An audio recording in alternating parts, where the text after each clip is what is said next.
It is extremely difficult to win a game in the National Football League, but the Minnesota Vikings, frankly, had no business pulling this game out of the fire, but wow, just absolute insanity. It's not up there with the Minneapolis Miracle, but the Vikings, they were lethargic in the first half, showed some life in the second quarter, were lethargic in the third quarter, had no energy. The home fans were booing the team, rightfully so, and it looked like the Lions and Dan Campbell biting kneecaps. Him and his team were going to get the first road win of their tenure, but not so fast, my friend. Not so fast. And it's just an absolute testament to the character that this team has, where they did not quit, they did not give up, they played for each other, they weren't pointing fingers on the sidelines, they just went in and kept grinding and got things done. And it was a long road. I mean, after the Vikings missed it on that 4th and 8, the Lions got the ball back, you were thinking that it was over, it was finito, it was done, but nope.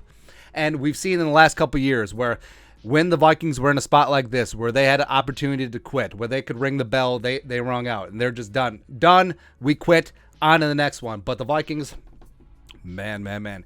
This was a big-time win. This win was even better than the Packers win, frankly, because it showed what this team is made of. When you get punched in the mouth, when you get embarrassed on Monday Night Football against Philly, can you come back? Can you get off the mat? And when you face adversity, do you run or do you fight? And the Vikings absolutely did that. And no, the Vikings should not have to resort to miracles and luck and just come from behind wins to beat the Lions at home. But it is what it is. We will take it. Still counts the same. You are what your record says you are. And even if the Packers somehow, some way beat the Bucs today, the Vikings still are going to be on top of the NFC North because they have the best in-division record. So let's go through the winners and losers from the game. Also, if you want to be a winner, get yourself some Purple for the Win gear. The store is finally open. purpleftw.net. Promo code Jerome, 20% off your purchase. Check it out in the links below. So, winner number 1, KJ friggin' Osborne. Absolutely, man. And we said that someone else besides Jefferson had to step up. Thielen did it. We'll get to him. But KJ, on that final drive, he was that final drive, staying alive. Number 17, you cannot guard him. 5 catches for 73 and a touchdown. And also, he was that close to a touchdown earlier in the game. Cousins just slightly overthrew him. But KJ steps up in big-time games, man, whether it be the end of the Carolina game last year, whether it be this game. Like, Cousins trusts him in high-leverage spots, and if other teams are trying to take away Jefferson and Thielen, 17, whew, right there, baby. Also, speaking of 19, Adam Jerome, Ezekiel Thielen, welcome to the 2022 season. We're sort of quiet the first 2 weeks, but 6 catches, 61 yards, and a touchdown. Had a big 4th and 6 conversion. Now, he was eating Orure's lunch all day. 24 had like 17 penalties on him. But this was a nice throwback performance to 2017. Thielen really looking good. Winner number 3, got Eric Kendricks out there flying around, the best off-ball linebacker in the National Football League, making some big-time stops, 11 tackles, broke up 2 passes. Eric Kendricks certainly went out and got it done for the Vikings. Then winner number 4, he got Dalvin Cook. It's really unfortunate about Dalvin's shoulder injury. Hopefully he's going to be fine in the weeks to come, but Dalvin was the Vikings offense in the middle of the game. 17 carries for 96 yards and a touchdown. And props to the offensive line. They're really moving people out there. Dalvin had 3, 4, 5 yards of space before he was even touched. Got after, man. Late 4th quarter defense. Now, the defense was ass, thank you, throughout most of the game, and it was a repeat cut and paste of the Philly job, but the Vikings, they got it done, man. When they needed it, the final 2 drives, they shut down the Lions, they were able to get the ball back, and baby, it was just amazing, man. Also, Brian Asamoah flying around, making some special teams tackles, love him. Ryan Wright, big time foot field changer, 52 yards per punt, including that 58-yarder that changed the game, changed the sides of the field. Also, not only does he have a big leg, is that he's got touch. Like, he doesn't just boot out of the back of the end zone on every single kick. So absolutely love me some Ryan Wright. Kirk freaking Cousins. Now, Kirk understandably was getting some stick from fans during the game. He was not good at times. He was not dealing with pressure well. And the thing about it was, Kirk Cousins against Philly, I didn't blame him for the hole that the Vikings were in first half, right? Except, 4 3-and-outs. Was no good. But the fact that he was able to get things done when it mattered in the clutch. Vikings marched down the field, 2 completions to KJ Osborne. Woo! Feels good, man. Kirk definitely deserves some respect. Also deserves some respect, Josh Metellus, the Michigan man, going out there, man. 11 tackles, filling in for Harrison Smith. And it really was a tough situation for Metellus. Number one, you're replacing Harrison Smith. Number two, you're playing ahead of first-round pick Lewis Cine, who all the fans want to see out there. But Josh Metellus got it done, man. Also called game with that last-second interception. Had a couple of nice pass breakups as well, especially on third down. So, I mean, Metellus, he showed up well, man. Absolutely. Plus, Jordan Hicks leading the team with 14 tackles, flying around, making some plays. Big third down pass breakup, big stick to really get things going.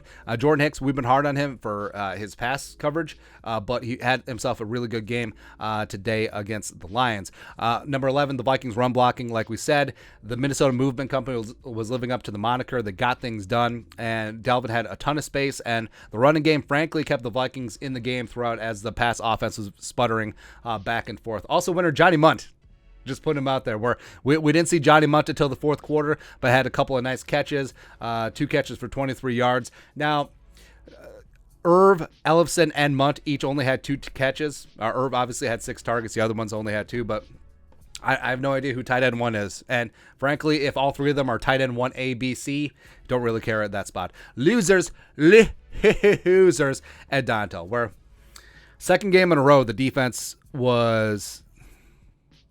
It's frustrating because they stepped up at the end, respect, but the entire game, it shouldn't have gotten to that point where Jared Goff is out there just looking like freaking Joe Montana, man, throwing for 277, just getting after, man. But nothing adjusted, just sitting back and watching it happen, only rushing 4, and also on the big third and 8, you only rush 3. So it's really frustrating, and you have all these great players at every single level. Just let them play, right? And I don't know. The run defense was spotty as well. Absolute clown shoes, getting gashed by Jamal Williams. 139 yards total on the ground as well as 2 touchdowns. Just inexcusable. And 3 weeks in a row, the Vikings run defense has just gotten exposed. And teams know that. They're going to continue to try and run the ball against the Vikings. Fourth down defense. Lions were 4-6 on fourth down. 4-5 when the meat of the game was really going on in that in the middle quarters. The refs... So it's one thing to just miss something like Charles Harris swatting the ball out of Bradbury's hands when the Vikings trying to get a playoff at the end of the first half. Understand that. But the fact that Uwariye, even though you called him for 17 penalties, in a high leverage spot where he was absolutely just mauling Thielen on the outside on 4th and 8, how do you miss that? Now, I understand. If they throw the flag there, maybe things work out differently. Maybe the Lions win. Butterfly effect. I get it. But how can you be that bad? Like, how can you make that piss poor mistakes? I really just don't understand. And also, it's amazing how all the mistakes go in one direction against the Vikings. Also, a mistake was the Vikings pass rush, where Jared Goff only got sacked 0 times, and under pressure, you can maybe count it on one hand. Like, where is Daniil? Where is Za'Darius? I fully understand that the Lions have a good offensive line, and they have a great tackle combination with Taylor Decker, who is holding the entire game, by the way. Again, refs, how do you miss that? As well as Penei Sewell has a chance to be a generational talent, but no excuses, man. Where's the pass rush against Philly, too? And you're going to need that against the Saints. Ryan Ramczyk, the pride of Winona State. And then he became a stupid Badger. Going to have to get after, man. Greg Joseph missing 2 56-yard field goals. Now, I understand 56 yards is a long ways away, but you're supposed to have this big-time leg. Also, how do you push it that far to the right? I don't get it, man. Cameron Tiny Dantzler, where we've given Dantzler a lot of praise. Oh, sorry, Patrick Peterson. So Peterson redeemed himself later on in the game, made some really nice stops, really nice pass breakups, but overall. And then you have Cameron Tiny Dantzler. It was rough, man. We gave Dantzler some praise, but he was getting worked today. Whiffed on a tackle. Gave a couple of long gains to DJ Chark, especially on third down. Lost Reynolds on that big 4th down conversion. It was rough.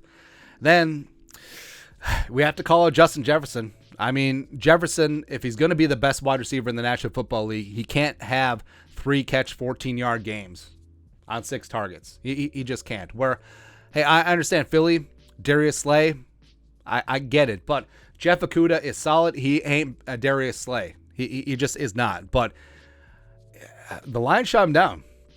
And Jefferson has to rise above that. Just like we said, other guys have to step up when Jefferson's covered. You know who else is doubled and covered all the time by cornerback ones? Devontae Adams. Cooper Kupp. Just got to step up, man. Step up. Charles Harris, yeah, loser. That delay a game before the half. Just Bush League, you call that stuff out in youth football. Like, if you got to cheat to get ahead, go ahead. Alexander Madison pass blocking. He got lit up by Mike Hughes. It's funny. Irv Smith with another big-time drop. Shocker. And then also the Vikings blitz pickups, where the pass protection has actually been okay, but in clear passing situations where defenses bring 5, 6, 7 guys, I mean, you got to work on communication. Got to be better in that spot. But woosah, man. Oh, we didn't update the schedule. Oh, we did it. Production value. And O'Connell said that they're going to leave on Thursday for the Saints game. Saints got their ass kicked by the Panthers, man, and that offense is certainly struggling. So hopefully the Vikings defense will be able to get right at this neutral site game. Again, one of the big benefits of the Vikings schedule is that they have 9 home games, only 7 true road games, and 1 neutral site game against the Saints that's coming up. So they have a chance. They have a chance to really make an impression on the NFC field, and you're feeling good. Yes. It shouldn't have taken a miracle against the Lions, but it is what it is. A win is a win is a win. They got it done. So, feeling good.